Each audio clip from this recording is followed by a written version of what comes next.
Ces scènes, bientôt on ne les verra plus dans la ville de Cotonou. Les conducteurs de taxi-moto qui dorment à la belle étoile sur les artères publiques seront dès ce lundi 23 janvier 2017 interpellés par les patrouilles nocturnes des forces de l'ordre. C'est une décision prise par le préfet du littoral Modeste Toboula le 20 janvier dernier. Selon le communiqué, cette mesure est prise en vue de lutter contre l'insécurité et le grand banditisme, un climat qui s'installerait du fait des citoyens qui émigrent des villages et villes périphériques pour mener l'activité de conducteur de taxi-moto sans prendre soin de se doter d'un logement décent pour leur repos de nuit. Il y a plusieurs conducteurs de taxi-moto qui ont quitté le village pour Cotonou après y avoir vendu toutes les terres de leurs parents pour acheter une moto et ils ne veulent plus rentrer. C'est ceux-là qui vont se saouler la gueule pour dormir après sous les échangeurs. Je souhaiterais que la loi leur soit appliquée avec rigueur. D'autres, par contre, n'y voient qu'un acharnement contre les conducteurs de taxi-moto. Aujourd'hui, on prend les émigrants comme des vauriens. Aujourd'hui, on a dit aux émigrants de ne plus se reposer sous les échangeurs. Il n'y a même pas de parking pour les émigrants fils. Mais on dit de ne pas se reposer, même dans la nuit. Mais quand la personne est fatiguée, il va rester sous les émigrants en train de circuler et prendre des gens et tomber là-dessus. On dit seulement on attaque. Et la population est massacrée de gauche à droite. Mais c'est quoi? Nous voulons la liberté. Les chambres à Cotonou sont très chères. Pour louer une chambre à Cotonou, dans Cotonou ville aujourd'hui, c'est à partir de 25 000, si c'est une chambre salon, qui n'a pas de sanitaire. Par rapport à ceux-là qui dorment sous les échangeurs, c'est parce qu'ils n'ont pas les moyens pour louer des chambres. C'est parce qu'ils n'ont personne à Cotonou qui dorment sous les échangeurs.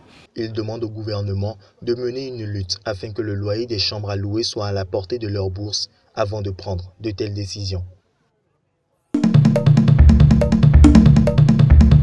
Les troupes de la CEDEAO sont toujours à Banjul. Elles doivent donner le feu vert au président élu Adama Barrow pour que ce dernier quitte Dakar et revienne dans son pays. Pendant ce temps, le président gambien accuse son prédécesseur de vol. Selon les premières informations que nous avons reçues, il n'y a pas d'argent dans les coffres. C'est ce qu'on nous a dit. Nous clarifierons la situation quand nous aurons pris nos fonctions, a affirmé Adama Barrow lors d'une interview accordée à une radio sénégalaise. Avant lui, son conseiller Maï Fati a affirmé qu'en l'espace de 2 semaines, ces 100 millions de dalasi ont été retirés des caisses de l'État par Yaya Jammeh, soit près de 11 millions de dollars. Au moment où nous prenons en main le gouvernement, la Gambie est en détresse financière, a-t-il certifié.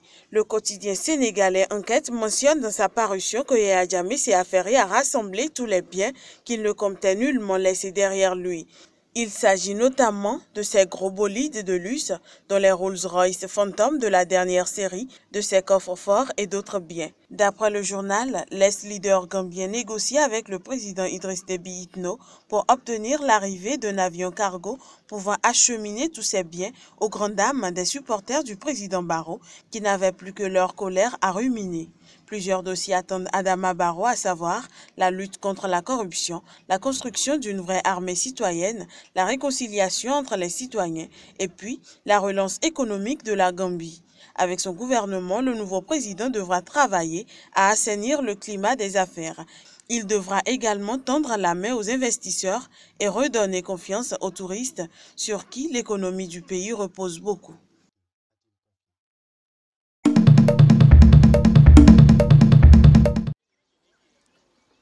Jon Stewart et Stephen Hawking ne cherchent pas de la nourriture. Leur mission, détecter l'odeur d'explosifs.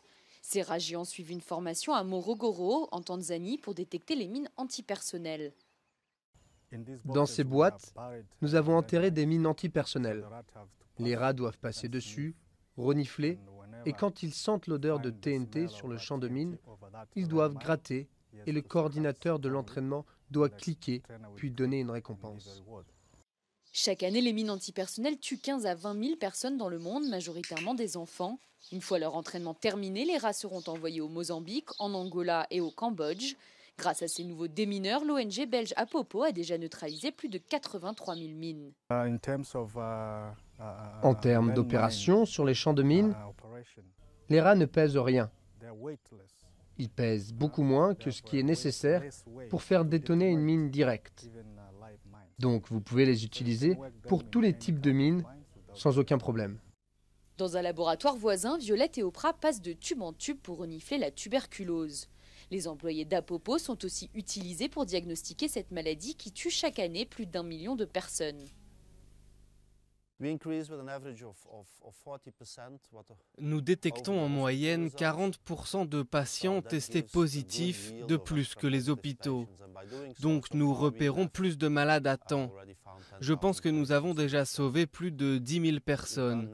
Le labo les avait testés négatifs, donc sans nous, ils auraient été renvoyés chez eux et ils auraient contaminé d'autres personnes.